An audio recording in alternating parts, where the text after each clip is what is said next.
हाँ, अस्सलाम वालेकुम टू ऑल ऑफ यू।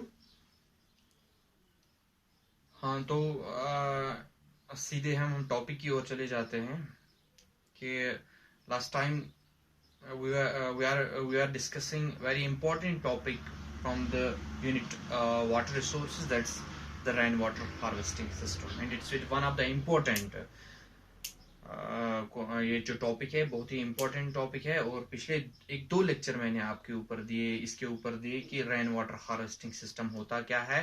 तो हमारा जो अधूरा उसमें रह गया था वो that were components of rain water harvesting. तो यहाँ पे लास्ट टाइम भी आपको मैंने अच्छे से समझाया था कि रेन वाटर हार्वेस्टिंग किससे हम बोलते हैं, और रेन वाटर हार्वेस्टिंग के जो कंपोनेंट्स है वो क्या है। तो शायद एक कंपोनेंट हमने पढ़ा था, अभी दो तीन और भी है, तो हम इसको कंप्लीट करने की यहाँ पे कोशिश करेंगे। ठीक है, तो रेन वाटर हार्वेस्टिंग का जो जहां तक ताल्लुक है, रेन वाटर हार्वेस्टिंग मैंने आपको पहले ही बोला था कि इसमें ये एक ऐसा टेक्निक है जो जिससे हम पानी को जमा कर लेते हैं, स्टोर कर लेते हैं किसी टैंक में, किसी रिजर्वायर में, या किसी पॉन्ड में हम जमा कर लेते हैं, और फिर उसे उस टाइम हम इस्तेमाल करते हैं जब हमें इसकी नीड होती है। तो लास्ट टाइम भी आपको मैंने बोला था कि जरूरी है, इट्स वेरी इंपॉर्टेंट, खासकर अगर हम इंडिया की बात करें, यहाँ पे बहुत से ऐसे एरियाज है, ऐसे सेमी एरिड और एरियाज है जहाँ पे स्कैर्सिटी ऑफ वाटर हो जाती है, स्पेशली समर्स में बहुत ज्यादा प्रेशर पड़ जाता है। तो उस वक्त हमारे जो वाटर बॉडीज होती है, चाहे सरफेस वाटर हो, ग्राउंड वाटर हो, वो ड्राइप हो जाते हैं, हमारे पास फिर पीने के लिए पानी भी मैसर नहीं होता है। तो उस सिस्टम को उस टाइम उस चीज को ओवरकम करने के लिए रेन वाटर हार्वेस्टिंग सिस्टम एक ऐसा सिस्टम है जो उस वक्त हमारा एक फ्रेंड बन सकता है, एक दोस्त की शक्ल में हमारे साथ रह सकता है, और हम इस चीज का पूरी तरह से इस्तेमाल कर सकते हैं। तो आपको वैसे समझ आया होगा कि रेन वाटर हार्वेस्टिंग सिस्टम किसे बोलते हैं। तो हम सीधे आप कंपोनेंट्स की हम बात करेंगे। तो कंपोनेंट्स में लास्ट टाइम भी आपको बोला था कि कंपोनेंट्स से है कि कैसे आप इस रेन वाटर हार्वेस्टिंग सिस्टम को कंप्लीट करेंगे, ऐसे कौन सी चीजें हमें, कौन से कंपोनेंट्स यूज करने हैं जिसकी वजह से हम इस रेन वाटर को हार्वेस्ट कर सकते हैं, हम इस रेन वाटर को जमा कलेक्ट कर सकते हैं और बाद में हम इसको यूज कर सकते हैं। तो सबसे पहला कंपोनेंट जो पढ़ा भी था हमने, थोड़ा सा फिर मैं ये बोलता हूं। तो कंपोनेंट्स में सबसे पहला कैचमेंट एरिया आ जाता है। कैचमेंट एरिया सबसे पहला जो मैं कह रहा हूं कि हमारे रूफ टॉप्स जो होते हैं, जो रूफ टॉप्स हो, जो हमारी छत होती है, उसको हम कैचमेंट बोलते हैं, because that receives the rain, that receives the rain. And one thing is very important here, that roof top should be very hard. कि जो रूफ टॉप होता है ना, वो हार्ड होना चाहिए, नरम नहीं होना चाहिए, या कहीं ऐसा ना हो कि जो ही उसके ऊपर बारिश पड़े और वो बारिश क्या है कि छत से वो नीचे आनी चाहिए, न कि किसी स्कैटर्ड हो जाए, इधर उधर हो जाए, तो फिर वो जाया हो जाएगा। तो वैसा हमें रूफ टॉप नहीं होना चाहिए। रूफ टॉप जो कैचमेंट होगा जिसके ऊपर बारिश पड़ जाएगी, वो ऐसा होना चाहिए कि that should be hard. If you don't have the hard surface, if your catchment is not hard, it means you cannot receive or you cannot collect. You can receive but you cannot collect that rainwater. So for that very thing, in order to collect the water in the ponds, in the tanks or in the reservoirs, it's important, it's mandatory that rooftop should be very hard.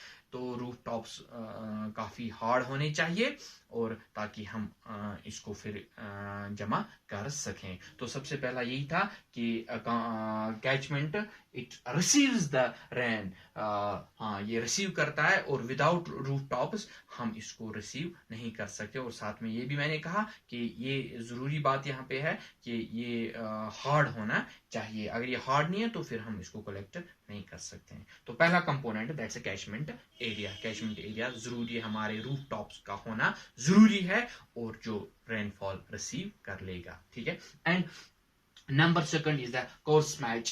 It prevents the passage of debris with the water. तो ये course match जो होता है, अगर हमारे roof tops के ऊपर कुछ गंदगी होती है, डस्ट होगा या कुछ और होगा, तो ये कोर्स मैश ऐसा एक सिस्टम होता है जो उसको आगे हम कहेंगे कि फिर ये ब्लॉक उस पानी को नहीं होने देता है। जो पानी आ जाता है और जो पाइप्स में चला जाता है, ताकि सीधा पाइप्स में चले, कोई हिंड्रेंस कोई रुकावट उनके लिए ना आ जाए। तो ये डिब्रिस जो होती है, तो उसको उससे प्रिवेंट होने के लिए, चाहे वो स्मॉल पीस डस्ट हो या कुछ और हो, हमारे छतों के ऊपर बहुत सारा डस्ट भी होता है, कभी कभार पत्ते भी होते हैं, तो वो चीजें उसको ब्लॉक कर लेती है। तो इसके लिए जरूरी है कि कोर्स स्मैश होना चाहिए, ताकि जो पैसेज ऑफ वाटर है वो ठीक तरह से चला जाए और कोई हिंड्रेंस कोई रुकावट उस वाटर जो कैचमेंट से नीचे आ जाता है, तो उस पैसेज ऑफ वाटर को कोई ब्लॉकेज ना हो जाए। मींस कि ये भी यहाँ पे जरूरी है। This was the second. And number third is the gutters. Gutters collect the rain water on the edge of the roof and transport it to the storage tank. And number third one is the gutter. Gutter हम वो पानी जो receive होता है हमारे कोनों में जो पाइप्स लगी हुई होती है, तो उस जब पानी आ जाता है एज पे, जब पानी आ जाता है तो वो नीचे चला जाता है। हमारी एक पाइप लगी हुई है जो कॉर्नर्स पे, हमारे रूफ के जो कॉर्नर्स होते हैं वहां पे लगी हुई होती है, ताकि ये जो पानी आए उस में से चला जाए और फिर एड्स, ये मतलब ऐसे रिसीव नहीं करते हैं, ये एड्स में से फिर जो रूफ्स के एड्स होते हैं, ये पानी उसमें चला जाता है, फिर ये नीचे स्टोरेज या किसी टैंकी में हमें अगर भेजना हो तो उसी गटर्स के थ्रू हम इसको भेज सकते हैं। मींस कि ये सिस्टम एक ऐसा होता है कि बाहर से कोनों में जो हमारे छत होते हैं, छत के कोनों में एक पाइप लगी हुई होती है, जो भी छत से पानी आ जाता है उस पाइप के जरिए से फिर कॉर्नर जो मकान का होता है वहां पे लगा हुआ था, और ये पाइप्स नीचे चली जाती है और फिर यही पाइप्स हम स्टोरेज टैंक तक ले जाते हैं। सिंपली उनको गटर्स बोलते हैं। Gutters simply collect the rain water, collect rain water करते हैं on the edge of the roofs. जो एज होते हैं, जो कोने होते हैं, जो रूफ के कोने होते हैं, वहां पे ये पाइप लगी हुई होती है, ताकि पानी इजीली इनमें आ जाए और ये पानी इजीली फिर स्टोरेज टैंक में चला जाए। ठीक है, तो ये गटर्स भी इसके लिए जरूरी है।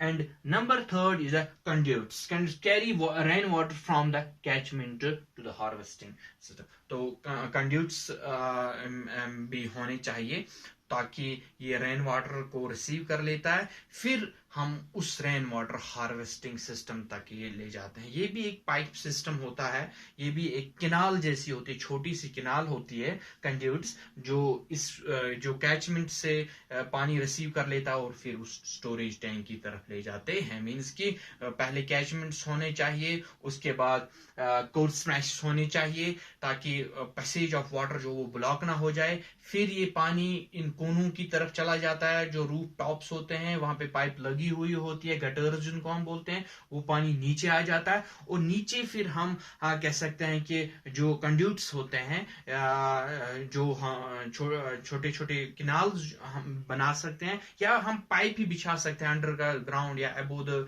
ग्राउंड हम बिछा सकते हैं, ताकि ये वाटर फिर ये उन गटर्स सॉरी उन कंड्यूट से होके उस रेन वाटर टैंकी की तरफ जाए, पॉन्ड की तरफ जाए या रिजर्वेयर की तरफ जाए, जहां पे हमें इस पानी को कलेक्ट करना है। तो उसके बाद वहां पे फिल्टर्स भी लगाने हैं।